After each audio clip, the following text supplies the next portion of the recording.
It is a very, very good evening wherever you're watching us from. Good morning in Australia and here in Belgium. 3 minutes after 8 p.m. Nairobi, Kenya. It's 10 minutes, rather 10 p.m. and 3 minutes just over the clock. Tonight, it is all about narcissism. Yes, I got this right. I know for a long, long time, everybody has been asking, Ellie, what are we going to discuss next? And believe me, guys, tonight, it is the night because we have none other than the very tough speaking, very whipping speaking, Benjamin Zulu Ke, Mr. Zulu, all the way in Nairobi, Kenya. Karibu sana. Thank you, really. It is great to have you here, Zulu, but before I do that, allow me to bring in the person in charge of all the content right here at Art in Art to introduce the topic and what we are going to discuss about.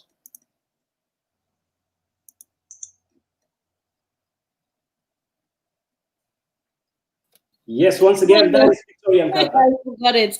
Hello, everybody. It is a beautiful, beautiful Friday evening. And you know what? Today is all geared up because we're talking about love. We're on the relationship series.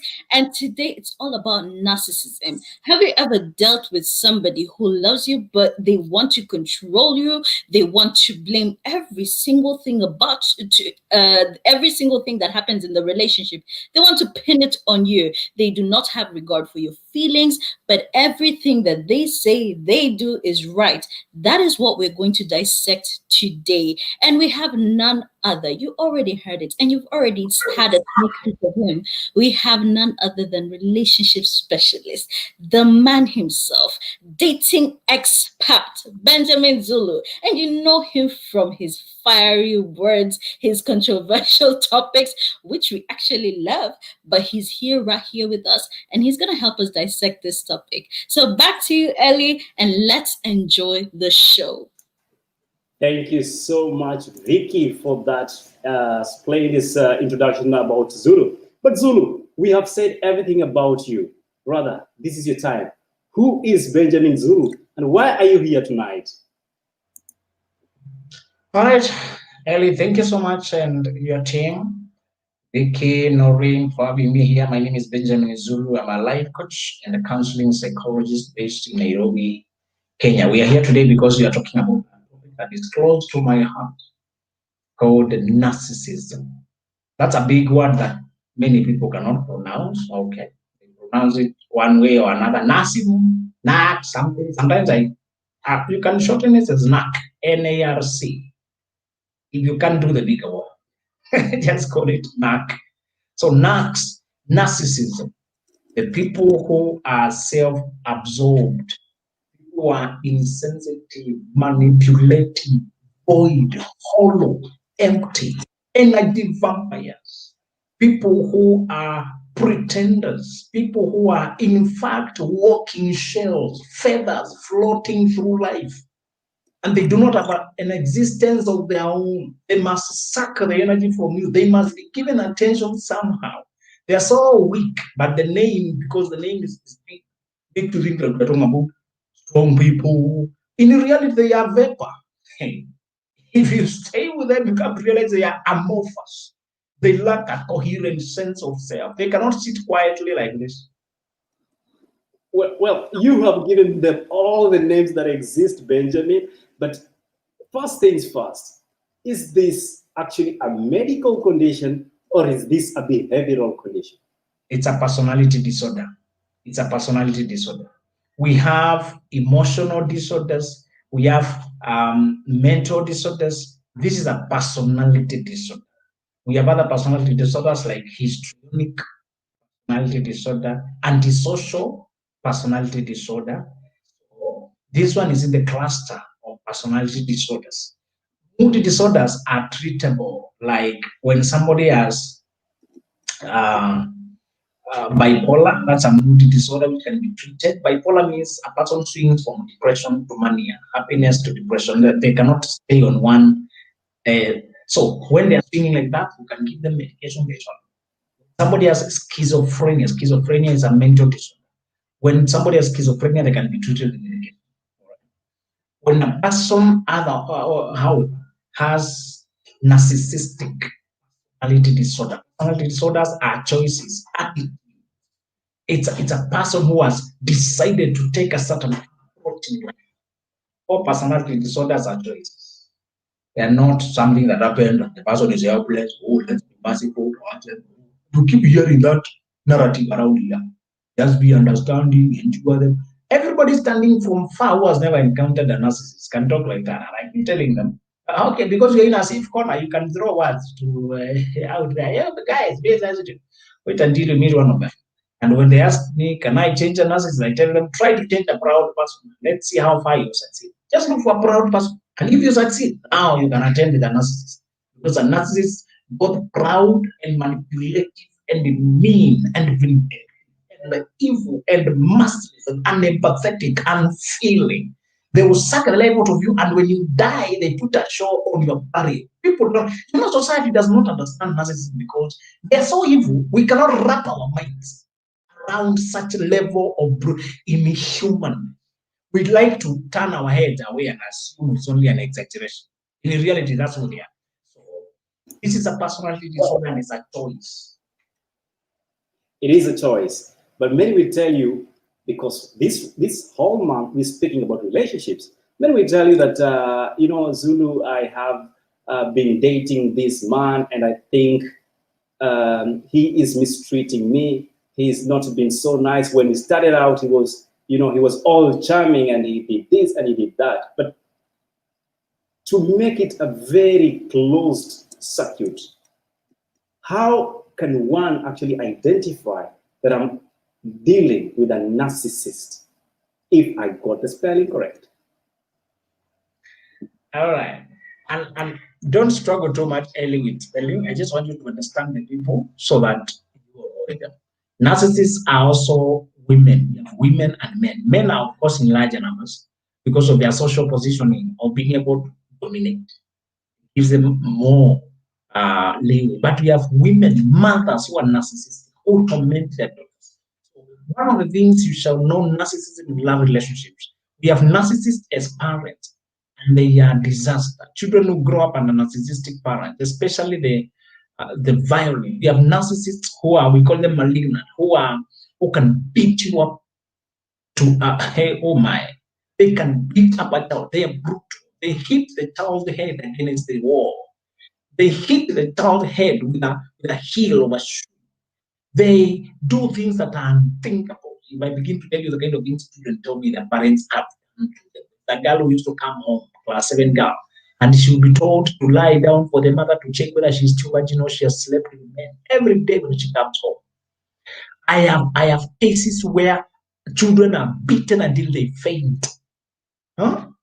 I have cases where one boy was sucking his thumb, and the father didn't like it, so he burnt the thumb with a hot spoon.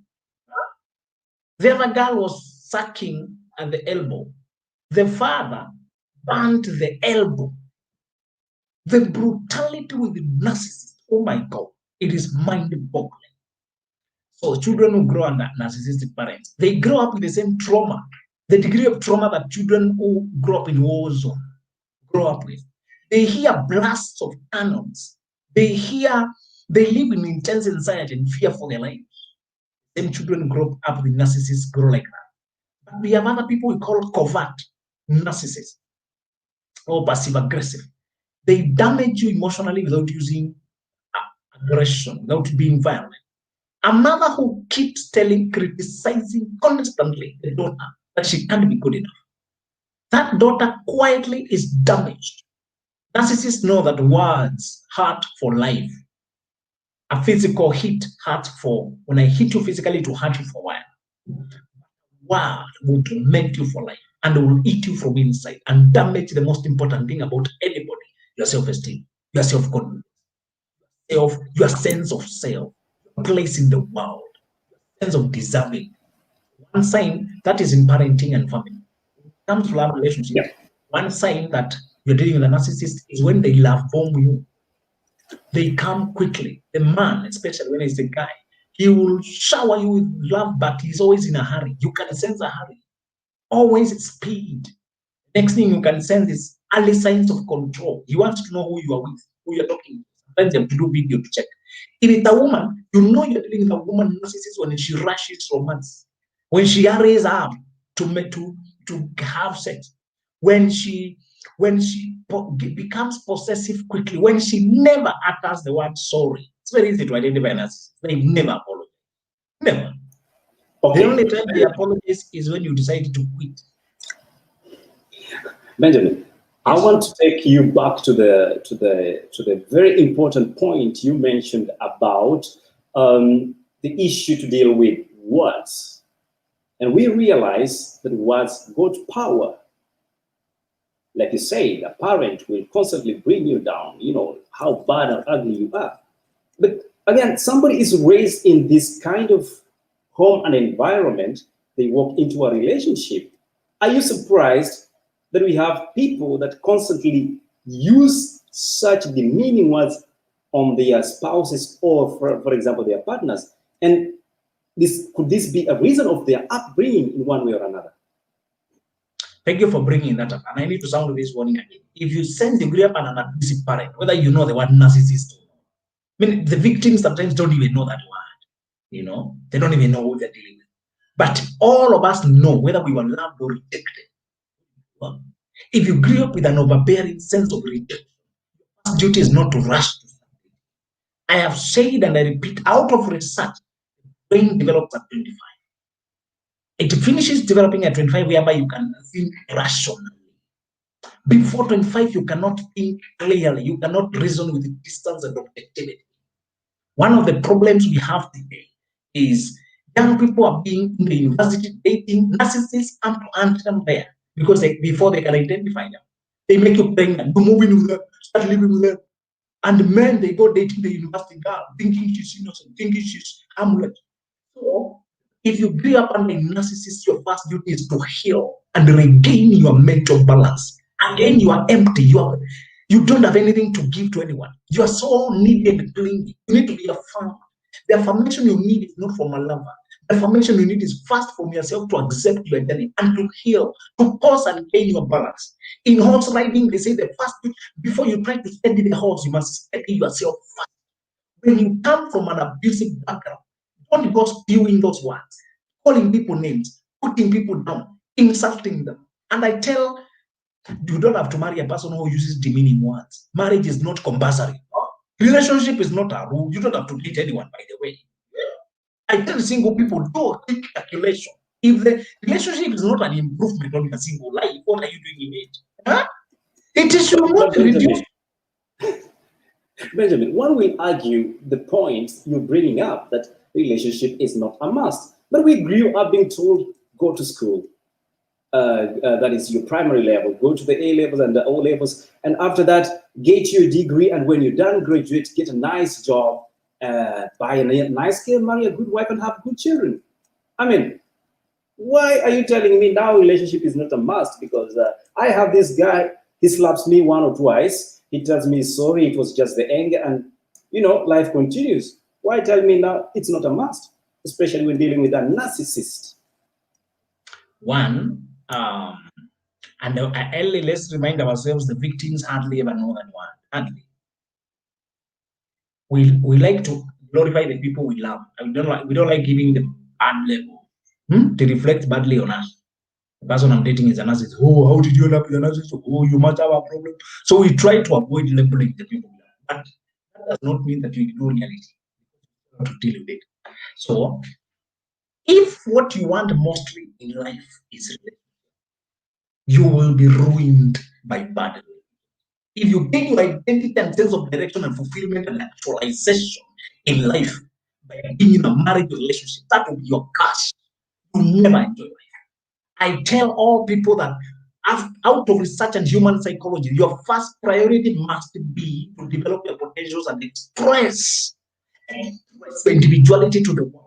Release what you are made of.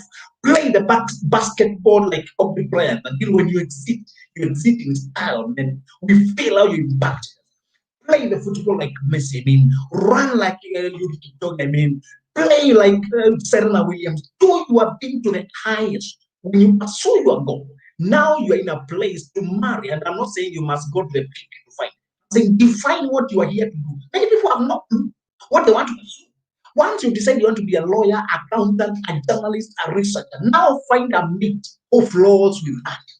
Once you find a person whose destiny is compatible with yours, then in life is compatible with yours, you can work a harmonious relationship. So one of the reasons I ask them not to marry under 25 is to spend 24 and below growing and setting a pattern for their career. Number two is so that they can grow enough to learn to identify red flags. A slap is a big red duvet, not even a flag. If you guys don't know Swahili or wanted to quote mchana usiku wa kutuma. But it's to say, if a person slaps you when in dating, they will hit you, it will get worse. Those abusers, those people who abuse you, to get worse, doesn't get better. Once the boundary is crossed, it is crossed. Area has been crossed. So the thing is, if you are after relationship and not fulfillment, happiness, expressing your potential, person, expanding your best, you're facing the wrong direction, and you are prone to misery, depression, rejection, abandonment, frustration. That path is a path of collision. You are on a collision path with trouble.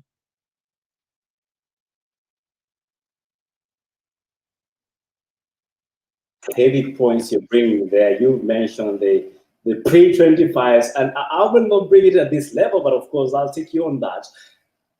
Let me bring you back to the issue of collision, and of course we have talked so much about their characters and how to identify them and why not to do this and that with them. But then again, there's this part I want to talk about in relationship that we call the financial support of a spouse. And where somebody says, yes, I pay this, I pay that, and therefore, if I ask jump, you ask how high.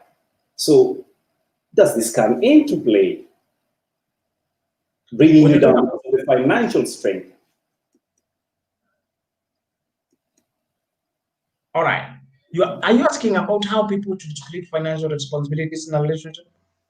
Well, I'm asking you in the perspective as a narcissist, if they are in a relationship, for example, and we are talking about both ends, not just the male or the female, they will, for example, if you pay the bills and then like now COVID happened, and as a man you lose your job. And then there's this lady that cannot keep her mouth shut. And if she does, she has to remind you how much bills she's been paid and remind you of the last boxer she paid for you. Does this bring in now the other side, the flip side that we never see of a narcissist partner in terms of a lady, which a lot of people don't talk about? Yeah, one of the things you need to realize, it's impossible to live peacefully with a narcissist. It's impossible. It's like you're living on a minefield. You walk so carefully that you cannot do anything else except avoiding trouble. That's the curse of living with a narcissist. You spend so much energy avoiding disaster that you have no energy to do anything else. In my advice, in my view, in my experience, the best way as a person, the best way you can do is to begin by identifying who you're dealing with. Once you realize you're dealing with a person who is twisted, a person who is out to put you down, to damage, you can use 3 ways of exit. There's one called clean cut. You get out at once and close, shut the doors and go. There's another one called slow fade. Slow fade is where you plan, you get out, you detach emotionally, but you need to plan physically and practically and strategically and financially. So you hang around as you plan. There's another one called sabbatical leave, where you take a break for a few days, saying you'll be back. But in reality, you are going to you wanted to detach and go away and start preparing your final exit. So the thing is, Benjamin. You are just asking me to take the sabbatical leave, and this is the man and woman that God said, no man shall put asunder. I'm in love for God's sake, Benjamin. Why must I leave? If you're happy, stay. But if you know you're just postponing the inevitable, you remember your life is short. And again, I must remind Ellie that nobody will pass rules about personal relationships. We cannot go dictating to people what they do. All the knowledge I'm giving here is for people who are looking for solutions to the troubles they're in. And they're saying, can you make sense of my situation and what is the solution? Once you see the signs of a person trying to damage your narcissists always marry people stronger than them because they need narcissistic supply. Narcissistic supply is the satisfaction they get from damaging a person who was. You understand that? So that satisfaction from bringing down, causing stress and strife and worry and tears to a person who was otherwise happy, that's what makes them happy. Okay, it sounds twisted and demonic because it is. These are not normal. These are people who derive satisfaction. They are sadistic, very sadistic. They derive pleasure from inflicting pain. In fact, they cannot, you try to laugh, be happy. They feel those moments of happiness that they create are meant to rob you in, to keep you hoping that it is worth it. They are after your tears. Your stress is their drug. So when you say that you think that this is a person God ordained and the person is causing you a lot of stress, I tell you, the definition of God is clear. You do not need to, you do not need to put up with a person who is destroying and shredding your soul piece by piece. Actually, out of my research, the maximum survival period for narcissistic abuse is 10 years. Those who are married to narcissists and they get out within 10 years, usually they're able to recover after a lot of work also.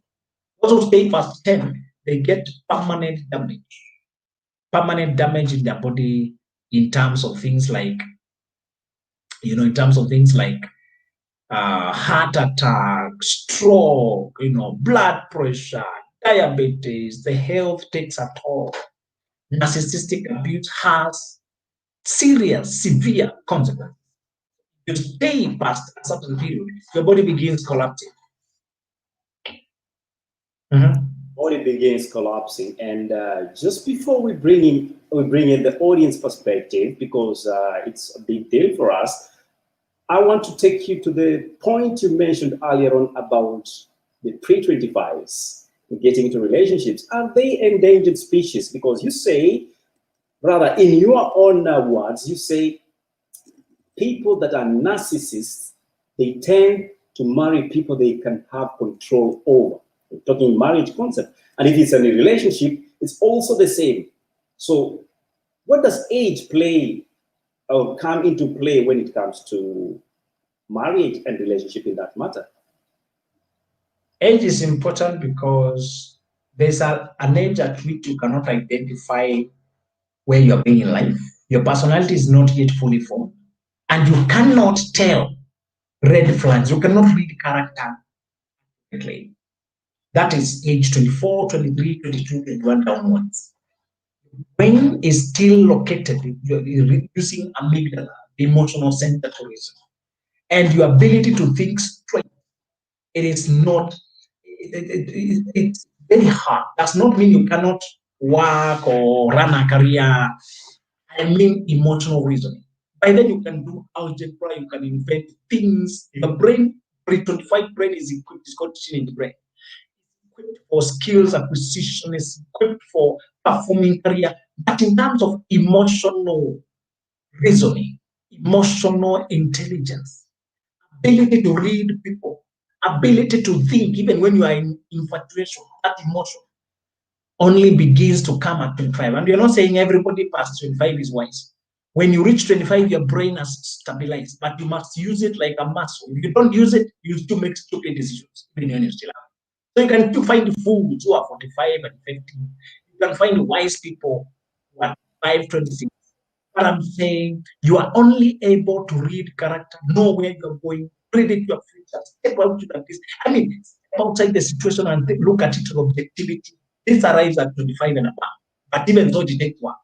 Now, the same way narcissists know that you cannot identify them when you're young. So they come at you when you're 24, 23, 21. You think it's love. You think it's love. And they corner you. Especially men have a tendency of making the girl pregnant or somehow paying dowry or somehow robbing the men to make them, tied I keep hearing stories of I'm a medical student, I'm stressed out, I'm living in a nursing, I'm reached out, I have no money supporting me, but I can't get out, I feel trapped. The stupidity of starting to remove your clothes and having sex when you are pre-25 is that you open yourself to this narcissist. And I tell them, when you are in the university, when you are under 25, focus your energy on developing your personality, finding out what you want to be in life, getting your own money. Huh? Getting your own money so that in dating you're not depending on the person you're dating. I tell them it is foolish to be both broke and broken. Choose one. You cannot be abandoned by man and the money. At least get the money so that if people abandon you, men abandon you, you can still comfort yourself, pay your way. Now a person is tormenting you and you're trapped there by moneylessness. You should have started by finding some foundation so that when you go dating, you're dating when you can pay your fare back home, when you can pay your rent and stay there, you can disengage. Another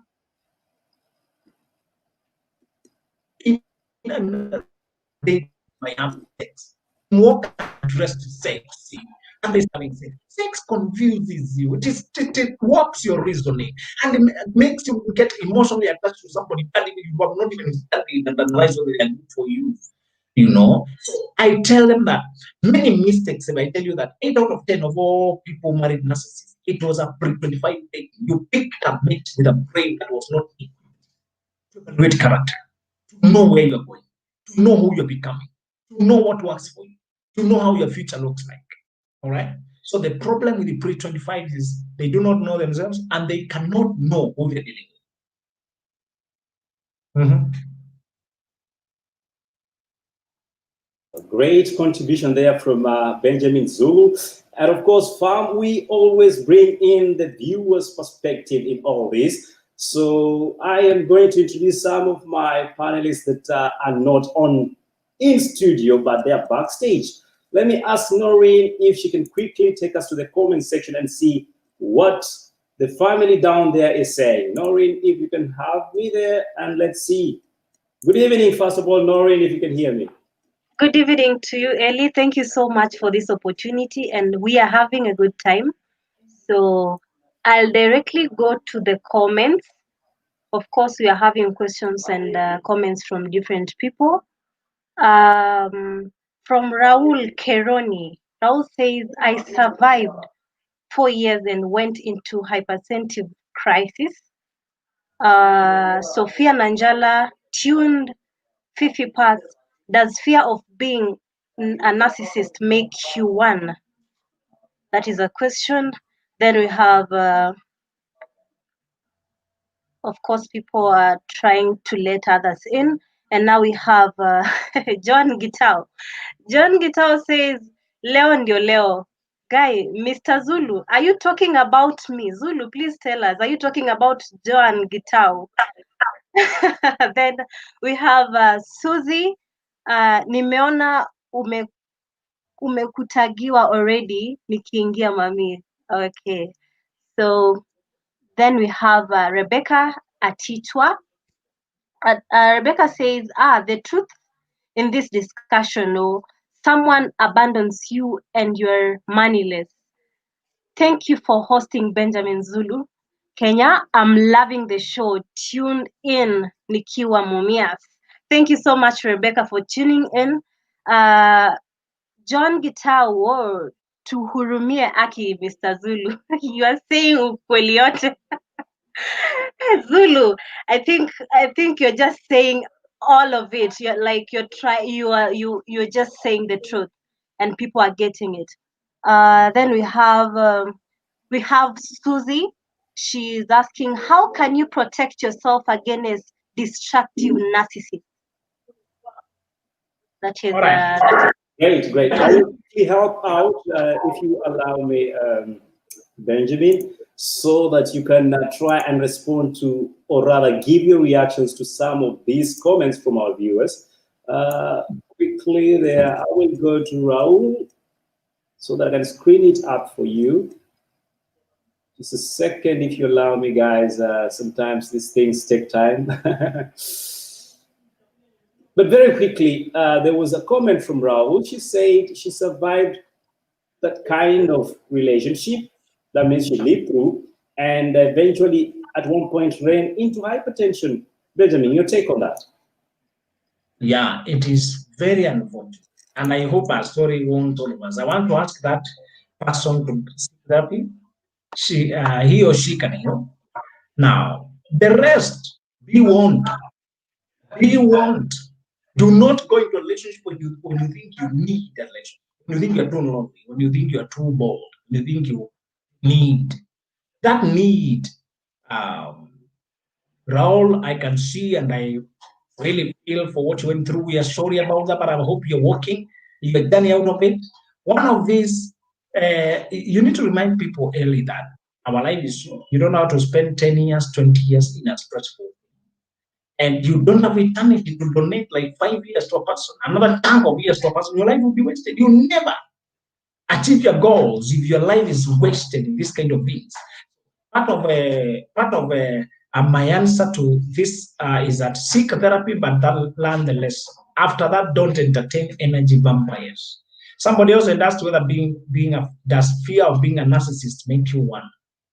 No. Okay. If you are aware of the traits of a narcissist, surely you can manage. For example, the feeling hollow. The biggest torment by narcissists is feeling empty and hollow, feeling tormented, feeling a need to subdue other, dominate and control the situation, feeling panic and palpitations when a person goes away and they are doing their own thing. You want to check their phone, you feel you need to control the situation, you harass them, you feel good when you see them tormented. That is the biggest problem in the narcissist. They are not just people with a bad temper. These are people with a weird nature that makes them feel happy when they see you crying. They see you crying, you know. So what you need to realize is do not entertain those traits. Many of us could have narcissistic traits like self-absorption. If you do not check, you could end up having the personality disorder where you go losing it. The biggest misfortune with the narcissists is that they never learn because they think they know everything. They never listen to correct. So they don't grow up. Over the years, they remain obnoxious, emotionally immature. They're very embarrassing. They call a family meeting to explain what you did for them. And then they're saying trivial things, the way you press the toothpaste, you know, the way you don't close the door this certain way, until people feel embarrassed. But the narcissists think they are serious. They lose touch with reality. All right. How can you protect yourself against destructive narcissists? One best way to protect yourself is to be self-aware and to live to your self-respect. They cannot abuse a person who refuses to be manipulated. It is when you have an opening in your life that they find a way. When you know yourself and you are secure in your identity, you will reject any form of manipulation. You will not entertain it. So it will die off. Is it foolish to be both broke and broken? Why? Yeah, it is foolish. Be both broke and broken. Choose one. You cannot be crying at the same time you have no money. Should have chosen one. Invest your energy in at least finding some money. Yeah. So for me, what I encourage young people is, especially in Africa, many of us don't inherit inheritance. We inherit poverty, we inherit debt, we inherit situation and chaos. The solution is not to rush and start your own family. The solution is to start by growing up, by finding a house where you can sleep, you know. What's your opinion on period of dating?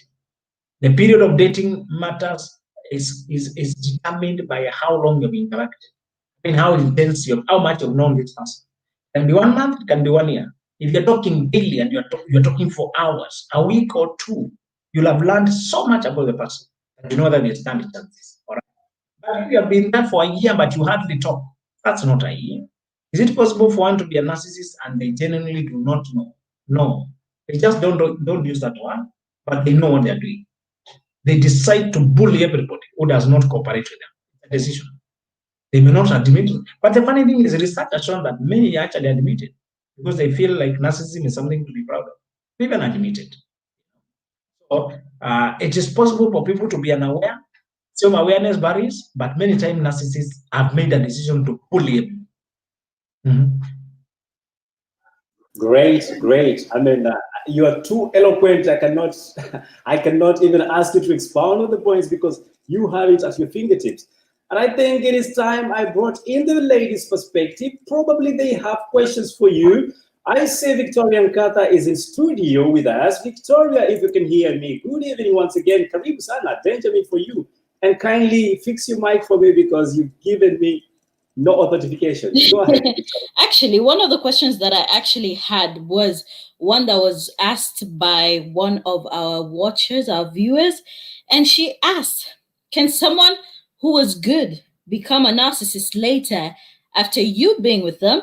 If yes, what causes that and how can you help? Can narcissism be something that somebody inherits or rather becomes a narcissist after being with somebody or getting a broken heart, or how can you be able to deal with this? Yeah, there are people who inheritance, no, it's not genetic. Modeling, yes. If you grew up under a narcissistic parent, you can learn as if that is the way to do it. To dominate other people, to exploit them, take advantage, be merciless.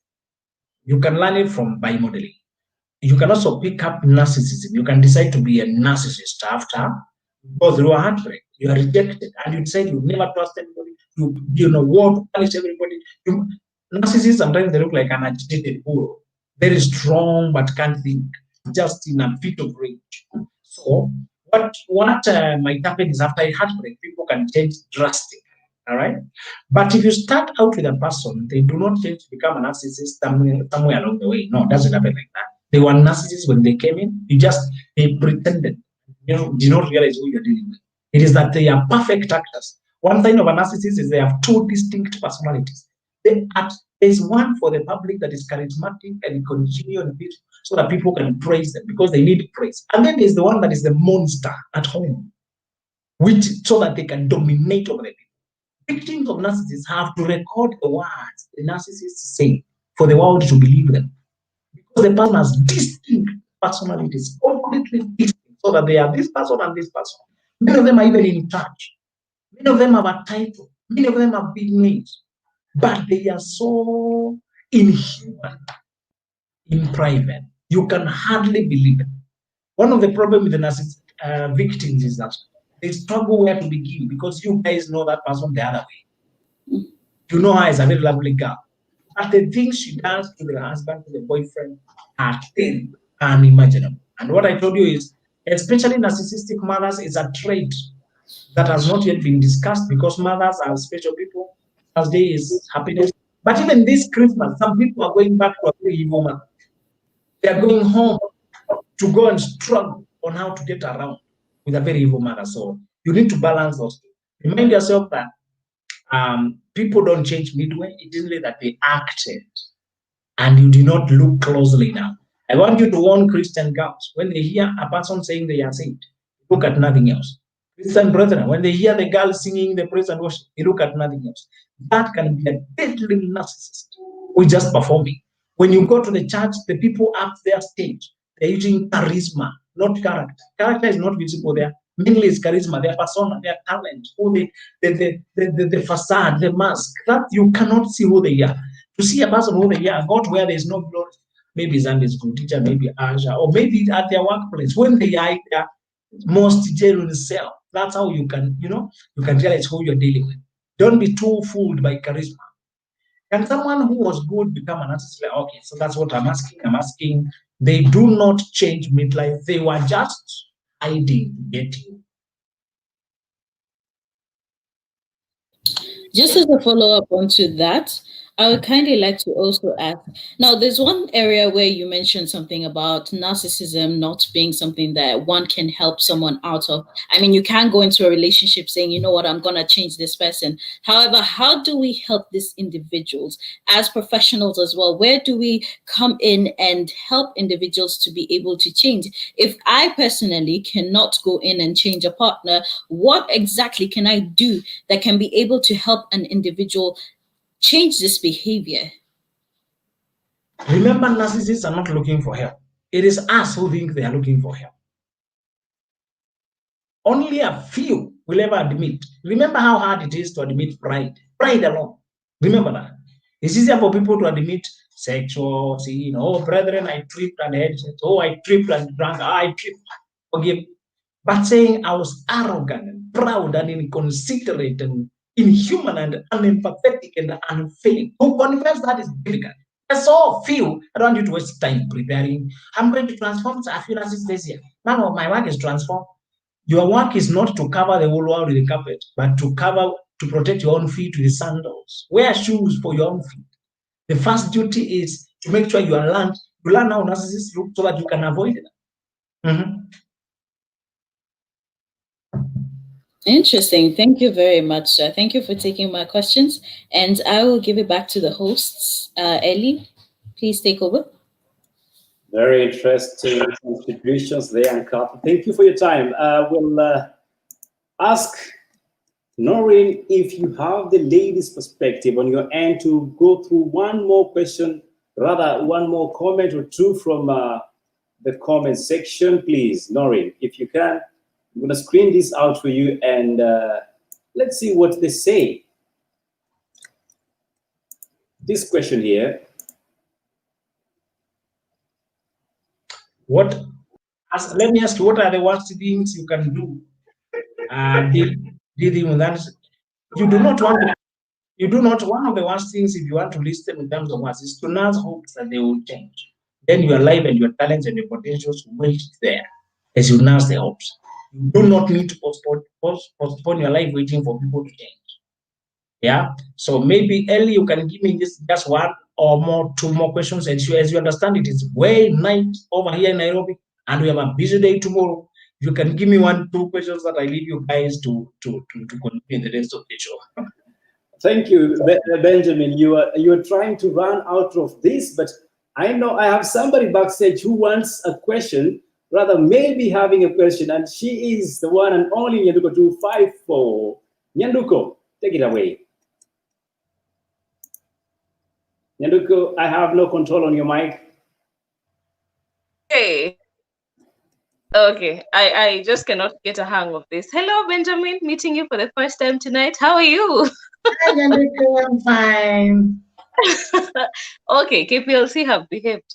Now, I was reading somewhere that people do not really know when to leave narcissistic relationships, that sometimes you just stay there and you just keep feeding this person's narcissism, and you do not know when to actually leave. When is the right time to leave? And what is the procedure for leaving? When are people supposed to leave? I'm not sure you've answered that really. And if you have, please clarify that for me, because people have been really flocking my inbox with questions on when is the right time to leave? When is it the best time to leave, Benjamin? You leave when you realize you're dealing with a monster. Stop asking for time. It's not that easy. It's not that easy, Benjamin. You spent 7 years with this person. There are kids involved. What do you tell them? That your father is a narcissist and I want to leave? Listen. All this is self-manufactured. We live there because we are in denial. We're afraid of being alone. We have a societal pressure to look married. We have an image to project. You have your own set deadlines. I want to be married by 30 and have kids. My marriage must work. This marriage must work. It's because of what you have decided early is what hope to. Narcissists don't even hide it. They tell you are terrible. They tell you are useless. They tell you I regret having you. They don't hide. They don't hide. It's not hard to tell. Actually, they pick the phone and call your mother at 1 a.m. to say you are horrible. Huh? Somebody takes a phone to call your mother at 1 a.m. and you're there to try, Pastor, pray for my husband. These people don't put any effort to pretend. And they keep telling you that. So people don't say because they don't know. They stay because they don't want to leave. They can't imagine a life without them. They can't imagine because of children. You stay because of children, and children are horrified for staying. Are you thinking straight? What are you teaching them about love? What are you teaching them about marriage? You're preparing them to be abused children of narcissistic fathers are the highest to marry narcissists because they have been conditioned. They cannot differentiate love with abuse. Have any attention, even if it is derogatory. Even if it is depleting, they think they deserve it somehow because they saw mom put up with it. It's a curse to stay in a dysfunctional marriage because of their children. In fact, if you stay there because of children, you are the real devil. Believe you stay there thinking I'm saying that because I can't afford the school fees. What is the point of school fees if their self-esteem, their soul, their spirit is scattered in pieces? What is school fees? Huh? Ask all children who are 6 years and above who can think. Many children start thinking at 6. They will tell you, mom or dad, let's go out. Usually it's the mom who is the most victim in this case. Many dads are hooked in another direction. I'll show you when the woman is the victim, is the narcissist, the hooking is different. But when the woman is the victim, the child will tell, mom, let us go. We sleep somewhere on the floor and eat uga and ugali sukuma wiki. Tutafua nguo. We shall wash clothes, we get money to just eat sukuma, and we shall be happy. We are tired of seeing you crying, being hit, and you are our survival. Now when you die, when you are partners, what will happen? Children would rather sleep on the floor with peace. The tension, Wow. the chaos, the big atmosphere in the house, the fear. There is no reason at all to expose children to that kind of abuse in the name of I'm spending for the sake of the children. That's foolishness of the highest order. And I'll tell you why people keep saying weak will. To get out of an abusive relationship requires courage, risk taking, to believe in yourself, to say I would rather die on my feet than live on my knees. So most people stay because they have a weak sense of self. They are timid, they are fearful. They don't believe in the confidence. They're so dependent.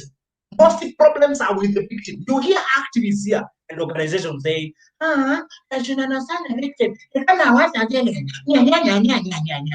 This life you are on your own. This life you are on your own. You are your first defender. Say they're saying, yeah, understand me. You can't just walk up until you die, people bury you and hit me. Fool. Thank you so much, Benjamin. Well, there you have it, guys. When you have to leave, you have to leave. And that was a very nice answer. Thank you so much, Benjamin. Back to you, Ellie. I don't know if I can say anything to dispute or rather to critique the points of Benjamin. He is taking over the show, and there is so much love coming through for him. I have a few that I will ask him to actually just be able to see on what people are saying on Facebook. We are streaming live on YouTube, that on the handle The Art in Heart Official. So if you want to follow this, you can always follow it on YouTube. And everybody that is following us on YouTube, we appreciate you. We are also streaming on the page Responding to Live, courtesy of Victoria and Katha. We are streaming on This is Art in Heart. Actually, the handle is Likuyani Eli. And of course, we are asking you to be there because there are a lot of things happening here. Benjamin, as I say, there's a lot of love coming for you. I will screenshot what somebody is saying here and bring in one of the critic comments you gave at a particular show. There you go. All right, thank you. I can't afford to miss a show. Thank you. And then she goes ahead and says this to you. All right, exactly. Interviews should be done in boardroom, not bedroom. Exactly. Why waste 7 years dating as if you are doing a medical degree? Don't need so long to study a person. If you spend 7 years with one candidate, will you marry when you are 69? Learn quick, people, quickly. Study. The reason people date for eternity is because they don't know where they're going. They're tethering it up. Fearful. If I like to go this one, if I find another one, let me just hang around here. You are just two fools. You need to spend one season of your life developing yourself, knowing your personality, defining your path in life, and interacting, socializing without tethering, socializing freely. You get to know what works for you. So that when you're ready to pick, when you go to the market, you have the money, you can afford what you're going to buy. You can afford the man you're looking for. You can afford the woman you're looking for. But, so, my advice has always been, most stupid marriages are campus dating because nobody knew where they were going. And you tether together with people who you are not going nowhere at all. They keep saying, me and Jake and been dating last year. When I got pregnant, he stopped attending to me. You dummy, what did you expect? He was not trying to become a father, he was trying to have fun. Oh, babies come after marriage. Our girls still need to be told basic. Many of them come from abject poverty. Their parents sold ticket to bring them to school, and the child starts behaving like they're using the head of the ticket. They can't think, start undressing and having sex. Then start saying, oh, along the way, and it became, and that is when our relationship hit the rock too. I mean, what did you expect? Huh? When you remove the clothes with the hip, were you trying to undress to have sacred dances in the nude? Do you think sex will produce this pregnancy came by pollination? These kids got airplane in marriage and they cannot connect sex with pregnancy. We are having so many dummies in our university and they don't read.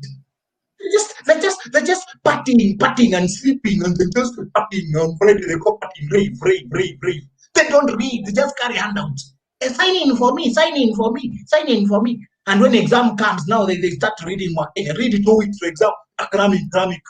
They don't, bro. They're playing loud music and having sex like donkeys. If you have 2 of them having sex in the next room, you can't sleep. You think his donkey is locked there. They're just sick. Then they come out here looking for jobs and half no work ethic, no direction. I told people in Africa it's very easy to shine. Here in Africa, I look like a star. But in America, I am very average. I'm happy I'm not in America because guys they are working hard. Everybody's asleep. So the few of us who are awake, we look like we are stars. Oh, that guy is fine. They're standing out because everybody else is asleep. Huh? No. Benjamin. I know you can go on and on and on, but you're telling people not to have sex. I will call it as it is because that's what it is. But come on, baby, if you do this, we're gonna strengthen our relationship. That's the quote we use. Tell me about this. You see, you do not date by having sex. You evaluate the character of that woman using the thing between your ears, not the thing between your legs. You do not conduct interview in bedroom. You do not study the person with your eyes closed and your clothes off inside the blanket. You study the person with your clothes on, eyes open across a table. Huh? Dating is like it's meeting and conversing, not meeting and sleeping. Right? The dummies we have today. Me and been dating so long. Then what was this? Huh? The baby is not a pair of socks. It's a permanent life change. And an ill-timed baby can be a 20-year poverty sentence. You tell these dummies, they're coming home from home where there's no latrine. There's no latrine at home. And the kid comes here to remove our panties. Huh? This boy is coming from a family where there's no food. They are celebrating the weekend. When he comes here, he starts running after girls. The reason we are that world is because we are a band of fools. People have no focus. Poor people.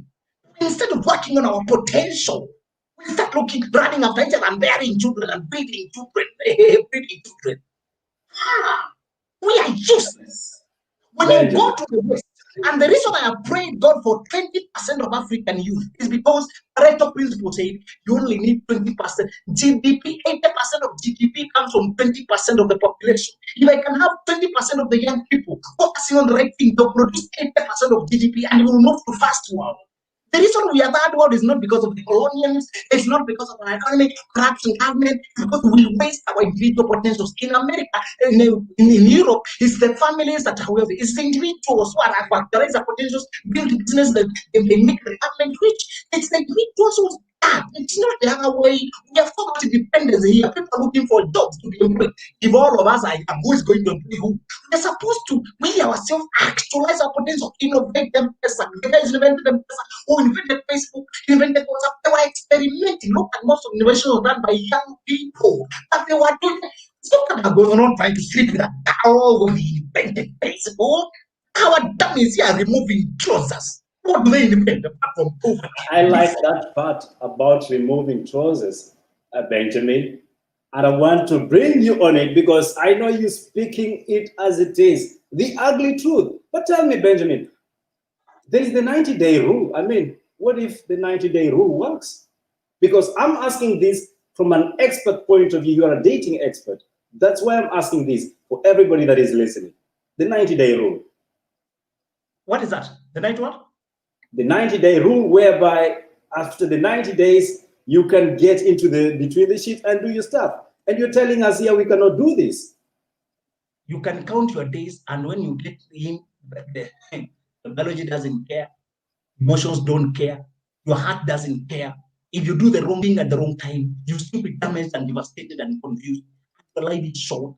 Your potential will be wasted. You'll be crying when others are inventing. When other people are establishing business, you'll be there putting diet and making calls at night and pleading for attention, dealing with anxiety and panic and rejection. Forget the day. Days mean nothing. Calendar, time means nothing. It's about what you do with the time. Did you marry them?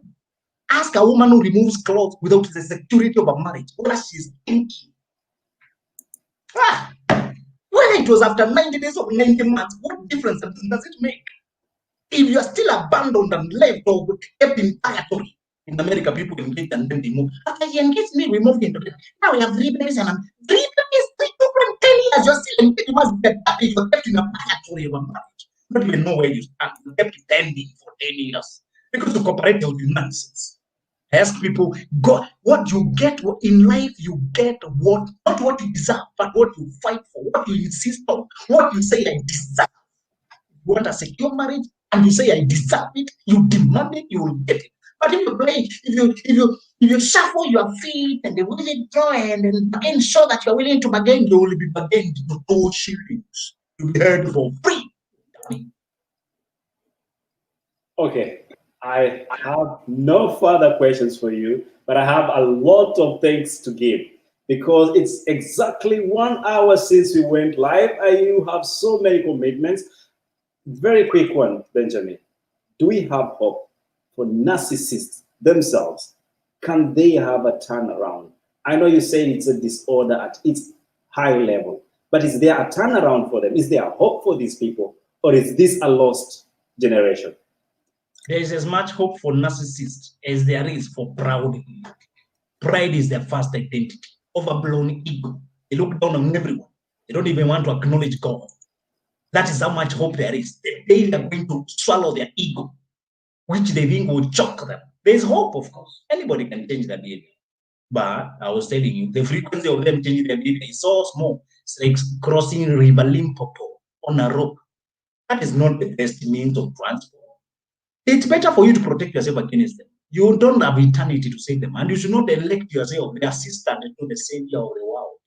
You go trying to rescue your own life. And if you remember how hard it is for you to change your own habits, you see how hard it is for you to change another. Instead, protect yourself. Safeguard yourself. Yes, it is. Safeguard yourself, protect yourself. That is where I end my talk with this tough speaking man. Once again, this is Benjamin Zulu Ke, all the way in Nairobi, Kenya. And you can find him on Facebook. You can find him on Twitter by any chance. Yes. Kindly Benjamin your Zulu Ke. handles. Everywhere. Sir. That's Benjamin Zulu Ke everywhere. That's my identity. Benjamin Zulu Ke. Find him everywhere. But I switch quickly to Nyanduko and Victoria and Katha because the ladies' perspective must be heard. It has been a man affair. So very quickly, Victoria and Nyanduko.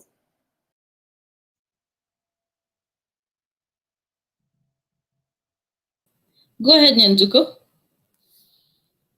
I thought you would go on because it was Victoria and Nyanduko. Oh, sorry. Listen, I have so much to say. I mean, it's amazing. It's mind-blowing, mind-juggling. I mean, it's crazy. The things that I've heard today, I am lost of words, yet I have so many things to say. But listen, it's very, very important for ladies. Oh my God, our generation, we need to understand, ladies especially, do your own thing first. It's a very, very important. These men will play you, you'll be bargained, you'll be set upside down. And because every single person is seeking a sort of uplifting. And once you give somebody so much power, they end up treating you the way you present yourself. And sadly, you're giving so much power to somebody who will see you as nothing simply because you're not presenting yourself as something. Once you present yourself with worth, once you present yourself with dignity, with integrity,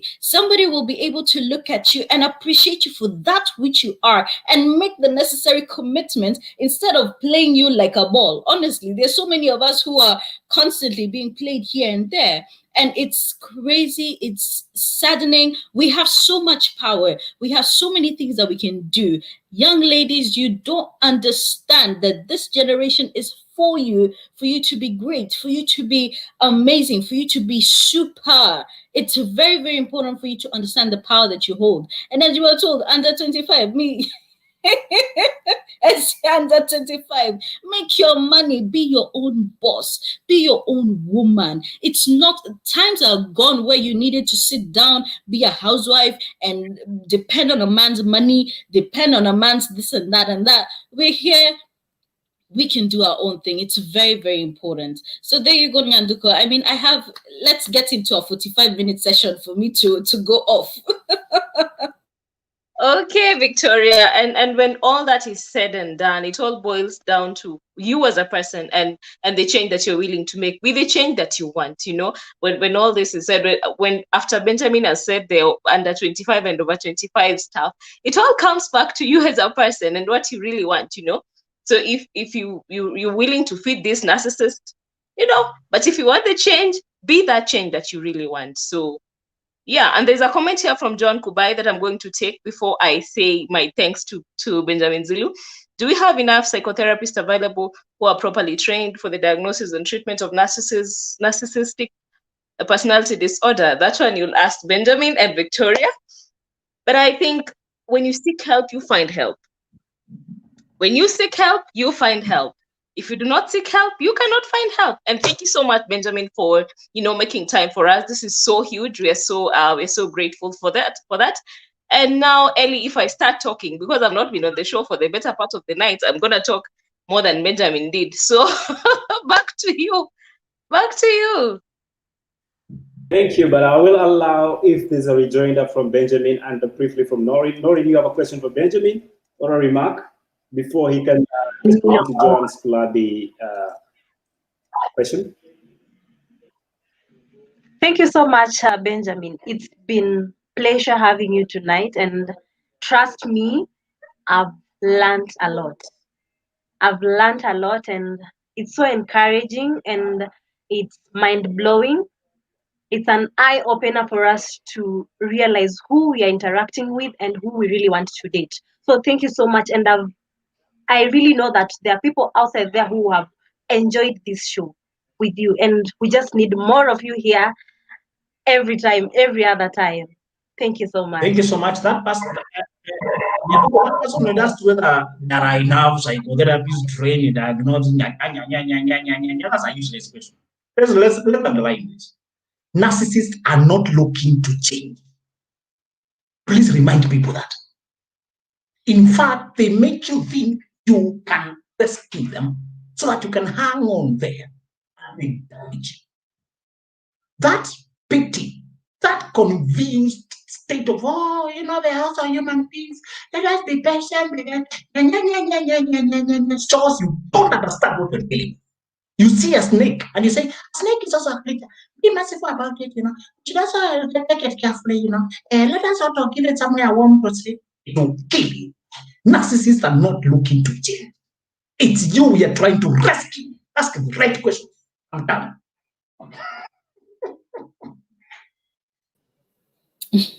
Listen, I am amazed by your words. I am so amazed by the lessons.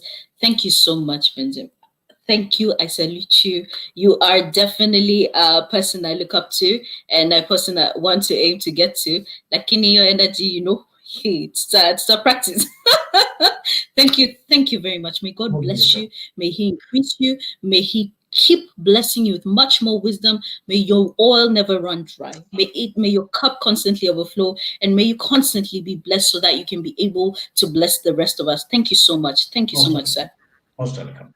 Back to you. Definitely, that is Benjamin Zulu Ke, life coach and counseling psychologist, Nairobi, Kenya. Asante sana, Benjamin, and thank you for coming to the show tonight. Ladies and gentlemen, we are not done yet because that was Benjamin Zulu. Excuse the graphics, I'm not Benjamin Zulu by any chance. Not trying to be him because he is a man of his own rights. My name is Eli Lukuyani. I'm your host for the night. This is Art in Heart. If you want to follow or share what we're doing, do catch us right here on Likuyani Eli on Facebook and also the Arts in Heart on YouTube. You are streaming live at the moment as we speak. Share this link, invite a friend, ask a friend to come on board because tonight we dissect it as it is. In the relationship series, Miss Kata has made a very interesting program for you throughout the month. And of course, guys, I'm excited about this. We had Benjamin Zulu on the show and he's just left the studios. But of course, we still have 40 or so minutes to mingle and interact with the comment section of our viewers. Quickly, let me bring in Nyanduko Nyabuto. Nyanduko, let's go to the comment section, see what people are saying, because now Zulu has laid it naked and bare. Okay, now we head to the comments where we have Paul Nancy says, how do you deal with family members who are narcissists? And then we have Belva Chanchella said, I agree with you, Benjamin. They are never really to change. They will change when they bury you. And then John Gitau says, acha niulize kama Jasper Murume. Yaani Mr. Zulu anatuacha hivyo. Alikuwa tuache aje Joan. And then Larissa Chebi says, yani mmetoa Benjamin mbio aje hata hajasema good night. Okay. Aki family members who are narcissists. That is Anlu Masai. And then we have very many comments. They're coming in thick and fast. And then we have Shishi Nidri one by one so that we make it easy. And of course, remember to this cast with anybody, tag a friend, tell them it is hot here. You can always rewatch this cast, in fact, because we leave it and we post it for you. So we have here Jasper Murume, who is telling us Akondani. Thank you so much, Jasper. You have this, and I think Kata will be taking in the questions. So kindly, Nyanduko, get me through the comments as you read them so that we can make this easier for us. I need some... Edwin Aboko says, niko na maswali kadhaa. Tunazingoja, Edwin. Where are they? Where are the questions, Eddie?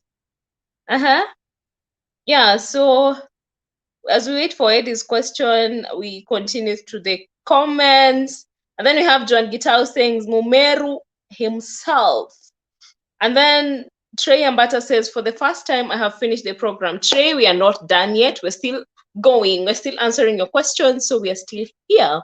And then we have Larissa Chebi says, Paul Nancy, since they won't change, keep distance. It will save your peace. That is very true, as Benjamin said it. And then someone says, adios, Benjamin. Yeah. Okay. So basically, those are the comments that I have seen. Yeah. I cannot.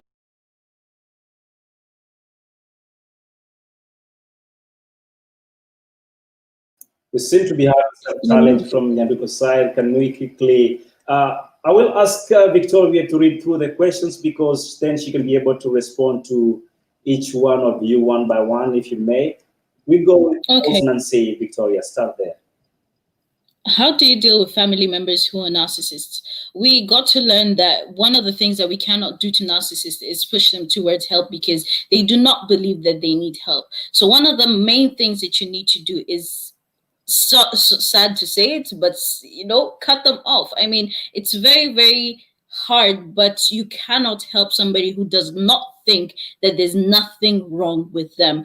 Keep them away, run. You were told if it's a partner, end that relationship, leave it out because you'll end up broken. You're doing more harm to yourself than you are doing good to yourself. Some family members can be very, very narcissistic, and it's about you and the way you are and how you're going to take that in because it will mess you up. It will deal with so many aspects of you that are not necessarily in a nice way. Therefore, for you, it's your point to cut them off, as hard as it might be. Keep off people who are narcissistic. They are like leeches. We were told they are like leeches. They suck, and they suck you dry. That is what we do not want to happen.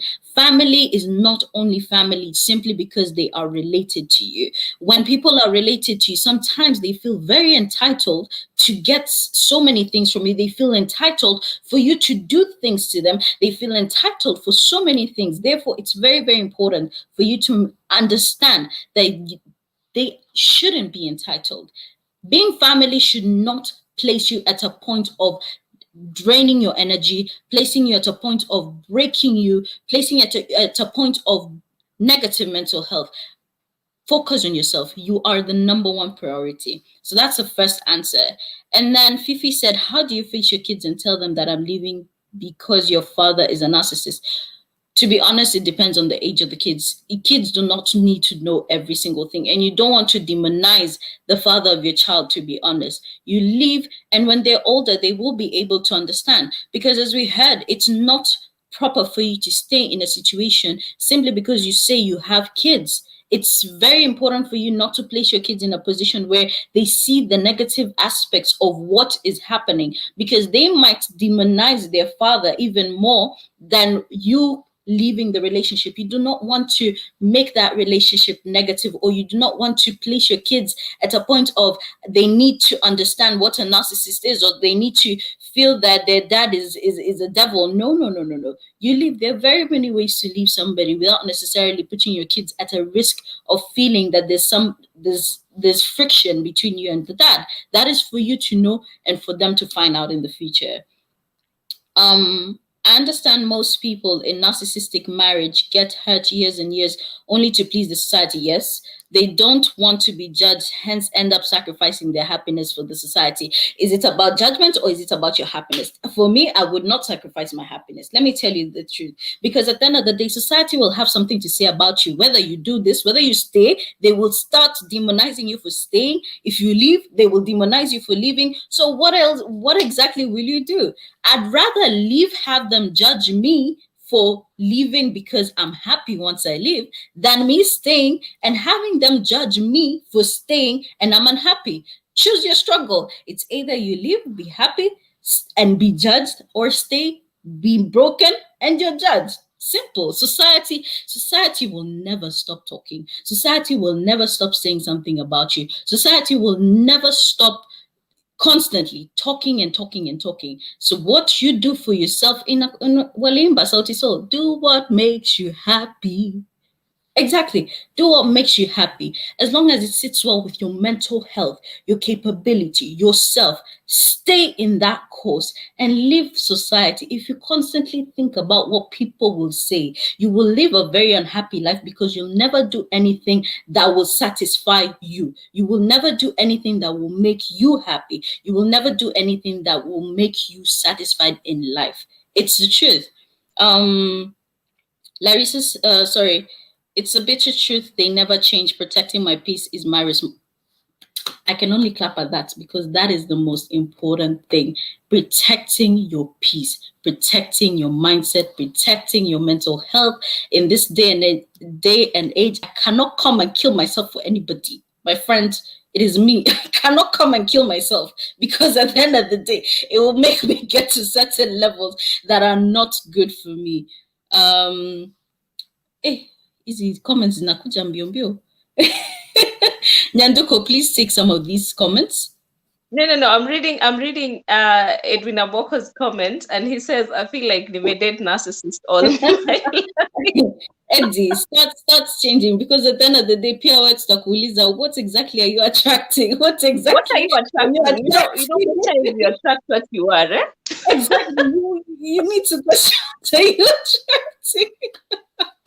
Choose happiness. Let them keep on judging. Please, let people keep talking. I cannot come and kill myself. People will always talk, by the way. At the end of the day, people will always have something to say. So do you. Exactly. Do what makes you happy. Mind your sanity. Mind your kids. If you have kids, oh my God, you'd rather go out there, let them see you work, let them see you pull through, than have them. Because at the end of the day, you raise your kids in a narcissistic situation, then we have a cycle of raising narcissists. You understand? We have a cycle of letting our kids see that this behavior is okay. We have a cycle of breeding future narcissists. That is not what we want to do. How do you identify narcissists?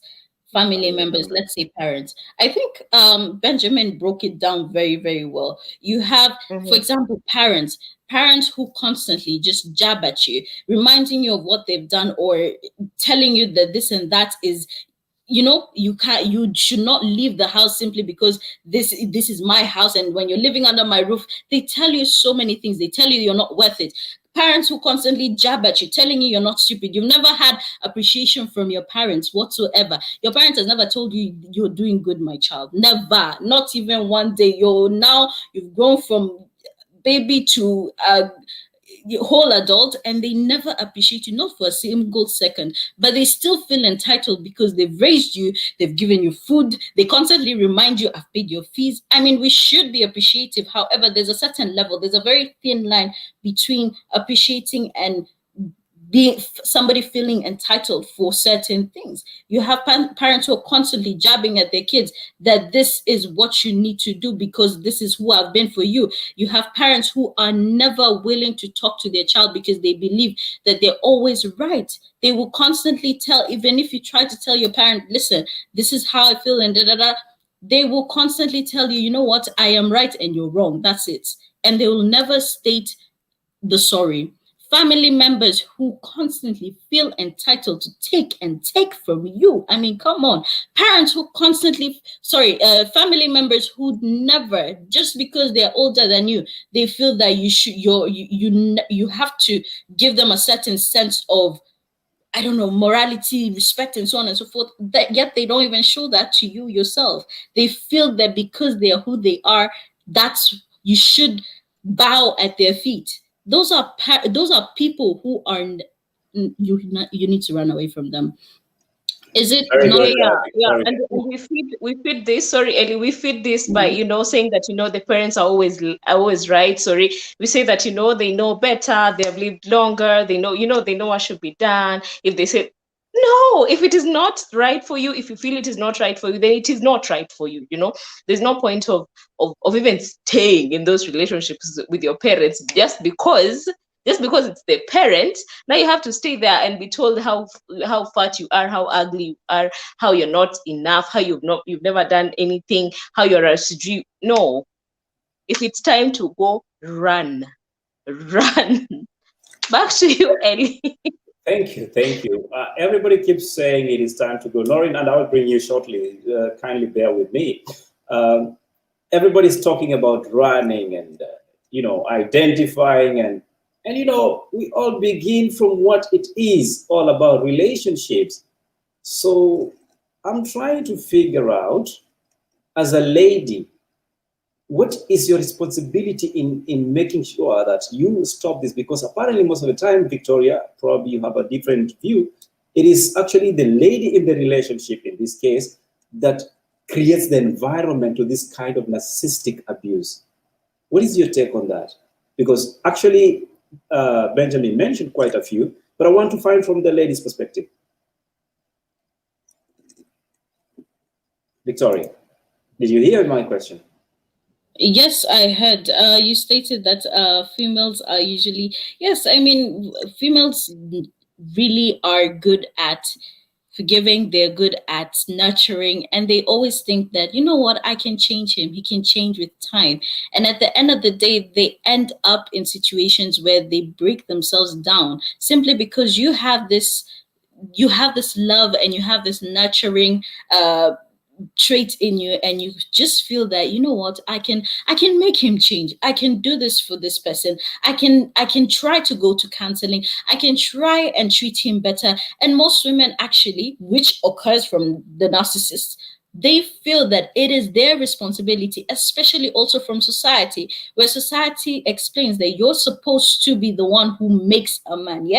No, With narcissists, there's no making that person, because that is what they are. That is what they choose to be. So many people, even Eddie says, same feeling here. But to be honest, normally a lot of people go in and they say, you know what, I can make him, I can fix him.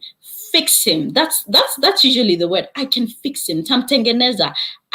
You cannot fix anybody, especially when they do not want to be fixed. Don't go into a relationship seeking to fix anybody. You don't do that. You go into a relationship when you two are whole and you can bring your wholeness together and intertwine. You don't go into a relationship with somebody saying, you know what, yeah, he has this and this and this, but this trait over here, him being a narcissist, him being selfish, is because, you know what, he was hurt in the beginning, he was hurt by his ex, he was this and that, he experienced this when he was younger. No, let him deal with that when he's single. Let him deal with that when he's alone. But when it comes to being with me, you're not going to bring me your brokenness. That is what you're not going to do.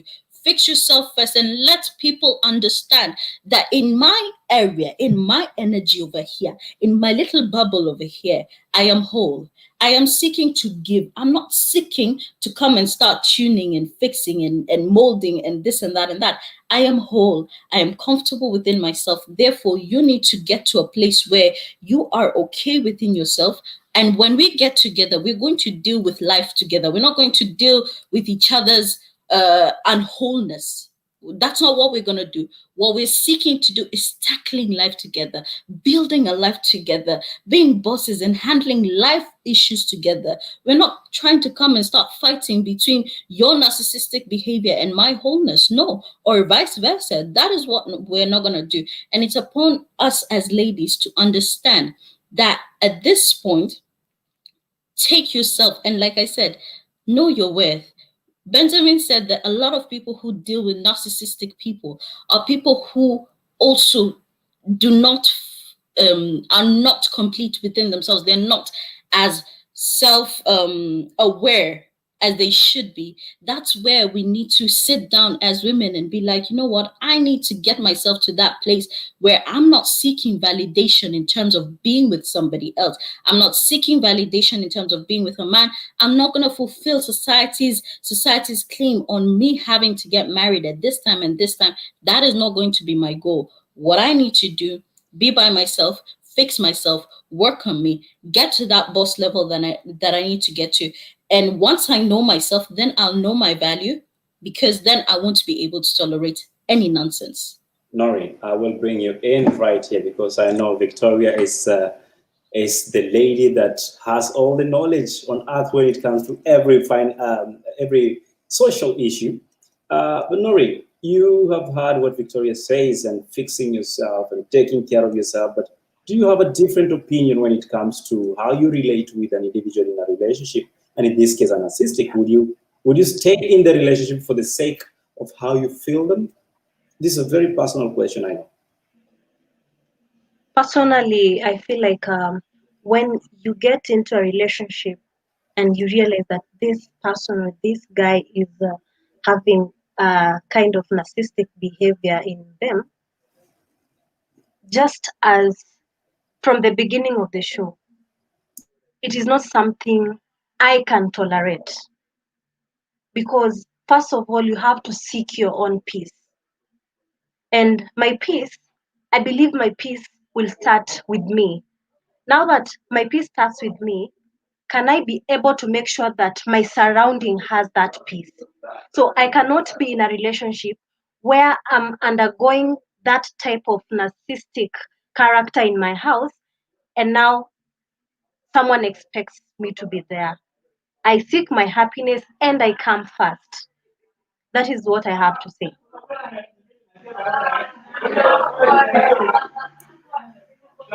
Thank you, Noreen, for your perspective. Nyanduko, quite odd one. I'm going to ask you, if you were to choose between a slap on the wrist or a makeup love session, what is in for you with a narcissist? You rather go and decide, okay, it is about love, we can fix this. And you know, they say sometimes things happen much better after some quarrels.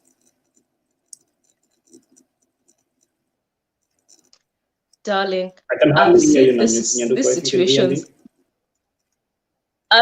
I've seen these situations enough times to tell you that there is no fixing a narcissist. There is nothing like going back to them. I sent you a thread today of someone who has gone to someone 7 times, and each time they thought they were gonna help fix this person. So there is no fixing these people, like Benjamin said. There is nothing to fix. So I'll run. I'll keep chugging my way out of there like it's yesterday. I promise. I'm telling you, I'm not staying. If you see things you cannot put up with, what makes you think that things you cannot put up with at the beginning of a relationship, you're able to put up with 4 or 5 years into it? Some of us think that these things will get better after marriage. We're just dating. It will get better. After we settle. Labda when we have a baby, it is going to be better. It is not going to be better if it is not working. Just stop it. Some of people stay in narcissistic relationships because we involved our parents, our friends know about it. Run. Keep chugging your way out of there. That is my response. Just run Kipchoge your way out of there. For those who do all not the know the way. legend, of course, he still lives on, Kipchoge Keino. But let me quickly bring in Victoria and Katha to give us the rest of the program and how we are going to go through the month. Victoria, very quickly, what's in for the months in terms of the series we are handling this month towards the end of 2020? So we have great shows lined up for you. Now, next week, we are going to do our show on Wednesday. We won't do it on Friday because Friday is Christmas. And what's going to be on the show will be the millennial way of dating and the evolution of dating. We're going to talk about dating when our parents were writing letters to each other. And we're going to talk about dating where we have the sexting generation. That's what we're going to do. And we're going to talk about the evolution of dating. Has romance really died? Has the beautiful putting perfume on a letter before you send it, is that gone? Can people still be romantic? And what is all this about baby mama, baby daddy's generation? I mean, we need to talk about that. What is going wrong and what are we doing right as well? What did the elderly generation do wrong and what did they do right? We need to talk about this thing. So that is what's lined up for the 23rd. And on top of that, I am yet to see some excitement from the panelists about this. We're going to have a Christmas show on the 23rd. Now, the Christmas show, we will be singing, I think, Christmas carols. We'll be singing. So, we'll be doing some Christmas carols and we'll also invite some artists in, hopefully, that will be able to tell us a bit more about Christmas. We're going to dig deeper into the whole mood of Christmas and we're going to tell stories. What did we do during Christmas in our young ages? I saw that Christmas during our time where our parents are putting up these, you see, this graduation stuff. That's what we're going to talk about. And on the 30th of December, again, it will be a Wednesday because the weekend after that is also a New Year's weekend. What we're going to discuss there, it's Thanksgiving. We're going to reflect on 2020 because us getting through 2020, being healthy, being here, every person on the comments, you're there, you're healthy. We will reflect upon the happenings of 2020 in our own individual lives. We'll share our stories and be able to do a Thanksgiving show on the 30th, where we'll also see a recap of our shows earlier, where we'll be laughing at, our growth, because it's been a couple of shows and things are changing. You see this lighting. So, but that is what we're going to do. And it's fun-filled. We already have the New Year's session planned up. We have the February. I mean, we have so much content lined up for you. And what we're going to do is that we're going to keep it here. As I said last time, it's good. It is very, very good. It is exciting. It is heated. And you know what? It is very educative. So stay tuned and much love from us. Thank you. That is so elaborate. So you have it. On the 23rd, we will be having our Christmas show. Then on the 30th, we'll be having the end of the year show. And of course, we will see you in 2021 with a lot of programs lined up for you. We have a whole 2 months package prepaid for you. So guess what, guys? You do not have to disappear because we will be doing this. And of course, I'll be hosting the 30th or end of the year show from Nairobi, Kenya. So see you guys if you be in Nairobi. Be in Nairobi, log online. It doesn't matter where you're watching us from because this is Art in Heart, and Art in Heart is way beyond borders. Once again, allow me to reintroduce the panelists to you and my co-host. Right bottom screen, we have the one and only lovely Davi and very funny Nyanduko Nyabuto. Finally, someone got my name right. Yeah, it's been an amazing show, and I don't know, I'm just so grateful that you guys made time to be here. Elia said I'm funny. I'm funny, guys. I'm very funny. So make a point of checking out my YouTube channel at Nyanduko254, my Facebook account at Nyanduko Nyabuto, and what else? Do I have any other account? I don't think I do. So it's been a lovely show, and we have a beautiful program lined up for you throughout the month and even into the new year. It's going to be amazing and it is fun. So stick with us and it's going to be fun. It's going to be an amazing journey. So have a lovely night. My grandmother says, Obo to Kobuya. Obo to Kobuya. I thought I got that right? We have Noreen Nambata. Good evening, Noreen, once again. And your parting shot for this show. Good evening to you, Ellie, and everyone here. I'm so excited to have had you today, and it's been amazing. I just hope that we'll be continuing to be together as a family, as the Art in Heart family. So we can't wait to have you again. Remember, on 23rd we are still on. That is on Wednesday next week.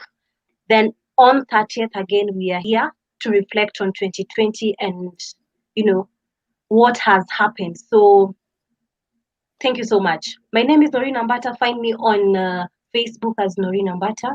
And karibu sana. Thank you so much. Okay, back to you, Elkana.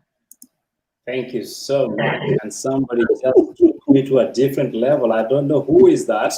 Anyway, my name is Ali Lekuyani, and once again, this is Art in Heart. We have the lovey-dovey Victorian Kata. Your names, handles, and parting shot for the show. Thank you very much, Ellie. Thank you for everybody that has tuned in. I'm super excited for what is in store for us. Find me on Victoria_Katha on Instagram, Twitter, and you can also find me on responding_to_life on Instagram and Twitter as well, and on YouTube, Responding to Life, and Facebook, Responding to Life. And for those who want my personal profile, Victorian Katha, but that's limited. So find me on Responding to Life, and I'm super excited. I'm super stoked. Let's keep it together, as Noreen said. We have a whole Facebook group, the Arts in Hearts fans. If you want to join that, kindly let us know and just search for it. And we are welcoming to everybody. Thank you for so many comments. Thank you for everything. Thank you for sticking through from the beginning to the end. I've already noticed that we have some top fans in the building. So that is beautiful. Thank you so much to our top fans as well. Y'all are doing a great job. The way you tag people over there, thank you so much. Y'all be blessed and stay safe. Stay very safe. COVID is very real and it's rising. So, and after this, please, for all those who are joined here, all of you, there's a show, Jasper's show. Go to that after this show, okay? Thank you very much. Somebody could be asking, but who is Jasper? Jasper is the only American that has seen the light. He is the very funny Jasper Murume, hosting the show by Edwin Aboko. Wait, excuse me. Victoria is American here. Sir. Also one American and one learned American. Wow. So yes, there you have it, guys. We are out of time, but very quickly, a recap. We are blessed and very grateful to have you on our show. This has been an awesome show. For everybody that missed or is catching this right now, you can always follow our page and view and review all the videos and all the shows we've hosted Today we have the very eloquent and no-nonsense counselor, Benjamin Zulu, who is a relationship expert, of course, dating, and also Victoria was telling me he's a therapist in one way or another. So yes, that is the man himself.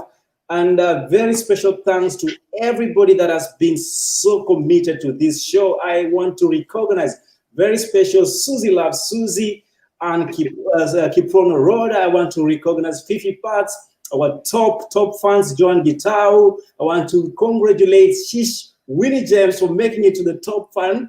And yes, she had a badge today. She was excited about it. Belva Chanchela, thank you so much for always being here. Edwin Aboko, of course. How can I really forget you? An awesome guy who has been holding our hands. We have Tina Kagia. Thank you so much for the support, lady. We have Ann Kiprono. And of course, everybody, family, friends, and everybody that keeps sharing and talking about this show, we appreciate you. Guess what, guys? It has been heated. We've been told everything that we want to know. But in a few moments, at exactly midnight Kenyan time, we will be at none other than COVID Improve and Roast, hosted by Edwin Aboko, Ukipenda, MC Eddie, and featuring Kamanda and just and a very congratulations to one of the cast member there who has actually graduated. He now has his degree. You know him, we know him, but we keep it silent for the moment. And on a very low and sad note, I want to take this moment to express our heartfelt condolences to James Mwapi, our resident psychologist that was here on our show last week. He lost his father the previous night, and we want to pass our condolences on behalf of the Art in Heart family and everybody on this panel, every visitor and likes, and everybody. We are saying Pole Sana for losing Mzee, and we hope that you'll be able to go through this moment of grief. Asante Sana, that has been it for tonight. I thank you all, and of course, continue liking, sharing, and watching our pages because we have much and more.